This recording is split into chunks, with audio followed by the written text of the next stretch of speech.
Hello friends, welcome to my channel Krantikari news. Mahabharata के तर्ज पर चुनावी महाभारत में प्रियंका को राहुल का सारथी बना दिया है। प्रियंका को कृष्ण और राहुल को अर्जुन अवतार में दिखाया जा रहा है। ठीक वैसे जैसे भगवान कृष्ण ने अर्जुन को सारथी बनकर युद्ध जिताया था, वैसे ही उम्मीद कांग्रेस के चाहने वालों ने भी पाल रखी है। यूपी के बाराबंकी की दो महिलाओं ने राहुल और प्रियंका को भगवान के बराबर स्थान दे दिया है। किसी फोटो में प्रियंका माँ दुर्गा के रूप में दिखाई देती है तो किसी में माँ काली। इस पूजा का मकसद है कि राहुल गांधी देश के अगले प्रधानमंत्री बने और उसका रोड मैच प्रियंका तैयार करे। वैसे भी हसरत प्रियंका गांधी की 2009 में चुनाव में जता दी थी। प्रियंका मानती है कि उनके भाई में प्रधानमंत्री बनने के सारे गुण हैं और राहुल भी मानते हैं उनकी बहन बहुत गुणी है और जन से प्रियंका गांधी को कांग्रेस का महासचिव बनाया गया है।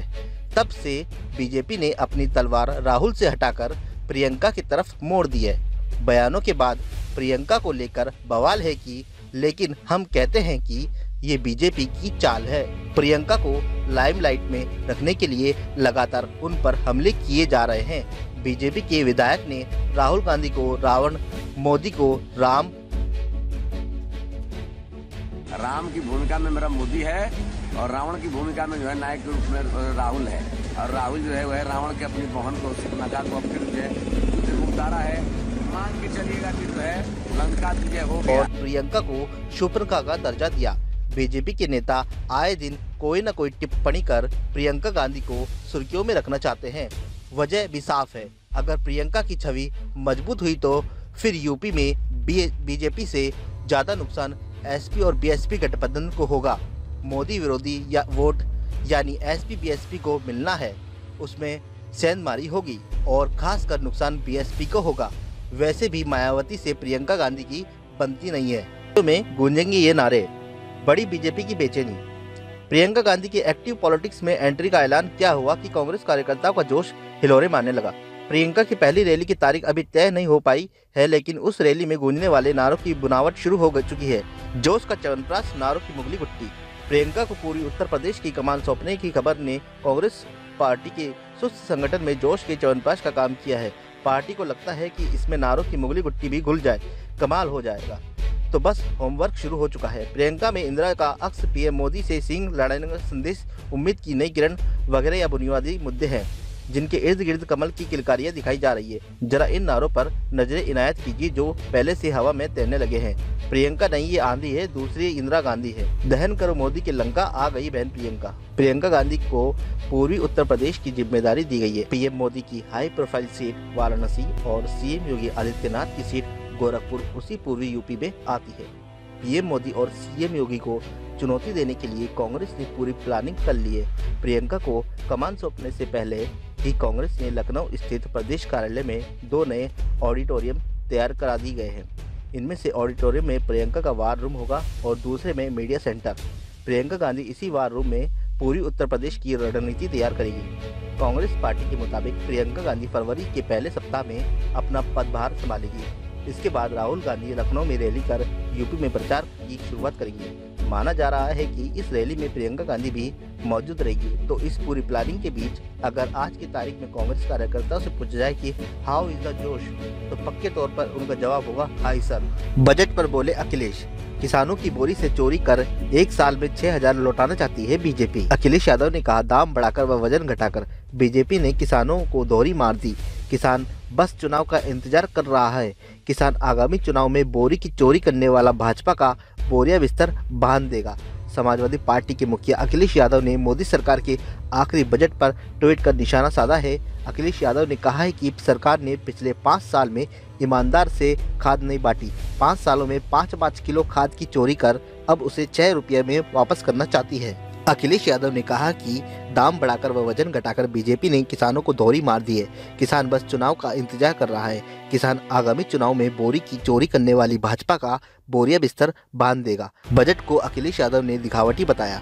उन्होंने 5 साल की प्रताड़ना और पीड़ा के बाद फिर दिखावटी ऐलान किया। 1 साल के बजट में 10 साल आगे की झूठी बातें कही गई है। बहुसंख्यक भूमिहीन किसानों को कोई राहत नहीं दी। श्रमिकों के लिए सरकार ने कोई राहत नहीं दी। देश का किसान, व्यापारी, बेरोजगार युवा और बीजेपी से मुक्ति चाहता है। वहीं मुख्यमंत्री योगी आदित्यनाथ ने शुक्रवार को पेश किए गए अंतरिम बजट को स्वतंत्र भारत का सबसे बेहतरीन बजट बताते हुए कहा है कि न्यू इंडिया के सपने को पूरा करेगा। मुख्यमंत्री योगी आदित्यनाथ ने किसानों, मजदूरों और मिडिल क्लास को राहत देने के लिए प्रधानमंत्री नरेंद्र मोदी को बधाई दी है। वहीं राहुल गांधी का तंज, किसानों को रोजाना 17 रुपए देने का। राहुल गांधी ने ट्वीट करके कहा है कि 5 साल में आपकी नाकामी और आपके अहंकार ने किसानों का जीवन बर्बाद कर दिया है। 17 रुपए प्रतिदिन देना किसानों का अपमान है। वित्त मंत्री पीयूष गोयल ने अंतिम बजट में प्रधानमंत्री किसान योजना का ऐलान किया, जिसके तहत 2 हेक्टेयर तक जमीन वाले छोटे किसानों को सालाना 6,000 रुपए दिए जाएंगे। किसानों का इसका फायदा दिसंबर 2018 से मिलने लगेगा। वहीं कांग्रेस अध्यक्ष राहुल गांधी ने इस योजना को लेकर मोदी सरकार पर तंज किया। राहुल गांधी ने ट्वीट करके कहा है कि 5 साल में आपकी नाकामी और आपके अहंकार ने किसानों का जीवन बर्बाद कर दिया है। 17 रुपए प्रतिदिन देना किसानों का अपमान है। दरअसल प्रधानमंत्री किसान योजना के तहत किसानों को दी जाने वाली सालाना राहत राशि को लेकर उन्होंने कटाक्ष किया है। प्रधानमंत्री किसान योजना के तहत पैसे 2,000 रुपए की 3 किस्तों में सीधे किसानों के अकाउंट में आएंगे। इस योजना का अनुमानित खर्चा 75,000 करोड़ रुपए होगा। वही सरकार पशुपालन को बढ़ावा देने के मकसद से किसान क्रेडिट कार्ड देगी, जिसमें गाय पालने वाले को हर महीने 500 रुपए दिए जाएंगे। वित्त मंत्री पीयूष गोयल ने इसके लिए कामधेनु योजना का ऐलान करते हुए कहा है कि सरकार गौ माता के लिए पीछे नहीं हटेगी। वित्त मंत्री ने बताया है कि कामधेनु योजना पर 750 करोड़ रुपए खर्च होंगे, जिसमें गाय की नस्ल के सुधार पर भी काम होगा। सरकार ने ऐलान किया है कि किसानों को पशुपालन और मछली पालने के लिए कर्ज में 2% ब्याज की छूट दी जाएगी। इसके साथ ही उन्होंने कहा है कि प्राकृतिक आपदा से जूझ रहे किसानों को 2% और अतिरिक्त 3% यानी कुल 5% ब्याज पर छूट मिलेगी। सपा ने कहा कि विदाई के वक्त एक बार फिर जनता को गुमराह करने की हुई कोशिश। अजीज खान ने कहा कि चुनाव सामने है तो ऐसे लोकलु भावन तोहफे से जनता को भ्रमित करने का प्रयास किया जा रहा है। अगर करना ही है तो पहले क्यों नहीं किया। मोदी सरकार के आखिरी बजट पर हमला करते हुए समाजवादी पार्टी ने कहा कि इसमें कुछ भी नया नहीं है। केंद्र की मोदी सरकार ने एक बार फिर जनता को गुमराह करने की कोशिश की है। चुनाव से पहले ये जनता को भ्रमित करने की साजिश की है। इस बजट में नया कुछ भी नहीं है। सरकार ने वही पुरानी बातों को जिक्र किया है। हवाई जहाज में यात्रा करने वाले की संख्या दोगुनी हो गई है। आयुष्मान योजना, कामधेनु योजना, GST, नोटबंदी का जिक्र किया गया। चुनाव से पहले सरकार एक बार फिर जनता को गुमराह करने की कोशिश की जा रही है। हालांकि उन्होंने किसानों, मजदूरों और मिडिल क्लासों को मिली राहत पर चुप्पी साध ली है। अजीज खान ने कहा कि चुनाव सामने है तो ऐसे लोकलु भावन तोहफे से जनता को भ्रमित करने का प्रयास किया जा रहा है। अगर करना ही था तो पहले क्यों नहीं किया गया। अब जब सरकार की विदाई का समय हो गया है तो ऐसे जुमले छोड़े जा रहे हैं।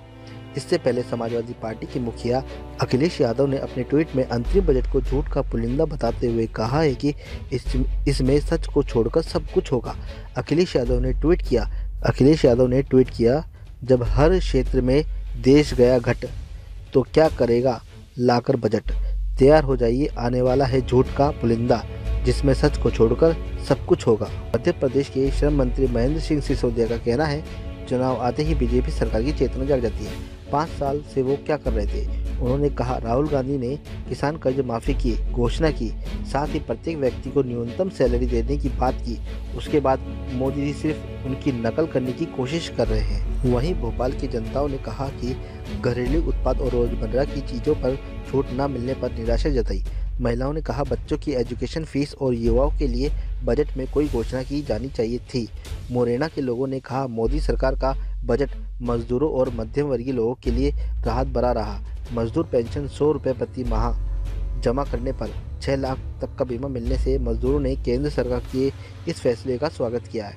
वहीं इस बजट में 5 लाख रुपए तक का इनकम टैक्स से छूट के फैसले को मध्यम वर्गीय लोगों को सराहनीय कदम बताया। जबलपुर के लोगों की बजट पर मिलीजुली प्रतिक्रिया रही। शहर के उद्योगपतियों ने बजट पर निराशा जताई।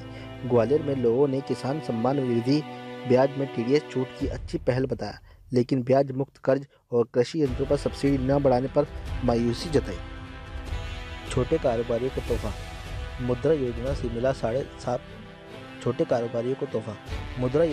मिला 7.23 लाख करोड़ रुपए का लोन। मुद्रा योजना में 7.23 लाख करोड़ लोन के दिए गए 60 मिनट में 1 करोड़ लोन देने की सुविधा शुरू की। OROP योजना लागू होने के बाद 35,000 करोड़ खर्च आया।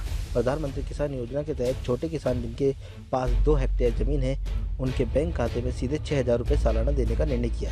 3 किस्तों में 2,000 रुपये कर के किसानों के बैंक खाते में सीधे डाले जाएंगे। 12 करोड़ किसानों को इसका सीधा लाभ मिलेगा।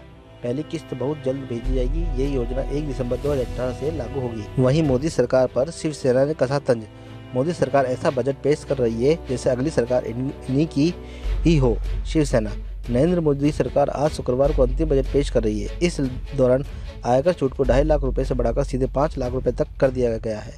वहीं किसानों को सालाना 6,000 रुपये देने का भी ऐलान किया है। मजदूरों के लिए पेंशन योजना की भी बात कही गई है। नरेंद्र मोदी की सरकार के अंतरिम बजट पर शिवसेना ने तंज कसा है। शिवसेना नेता मनीष कायंदे ने बजट को लेकर कहा है कि सपने वही दिखाओ जो पूरे हो। कायंदे ने कहा कि सरकार कहीं भी अंतरिम बजट नहीं कर रही है, बल्कि ऐसा बजट पेश कर रही है जैसे अगली सरकार भी भाजपा की ही बन रही हो। बैंकिंग व्यवस्था पिछले 4 साल में चरमरा गई है। लोगों को भरोसा बैंकों से खत्म हो गया। कायंदे ने आगे कहा है कि इतना बड़ा फ्रॉड करने वाला विजय माल्या को सरकार कब लाकर यहां सजा देगी। नितिन गडकरी ने भी कहा है कि सपने वही दिखाओ जो पूरा कर सको, नहीं तो लोग मारेंगे। नोटबंदी और जीएसटी की आंच लोगों के घर तक पहुंची है। शिवसेना ने आयकर छूट को बढ़ाने की भी मांग की है। गौरतलब है कि नरेंद्र मोदी सरकार आज शुक्रवार को अंतरिम बजट पेश कर रही है। इस दौरान आयकर छूट को 2.5 लाख रुपए से बढ़ाकर सीधे 5 लाख रुपए तक कर देगी। वहीं किसानों को सालाना 6,000 रुपये तक का भी ऐलान किया है। मजदूरों के लिए पेंशन योजना की बात बजट में कही गई है।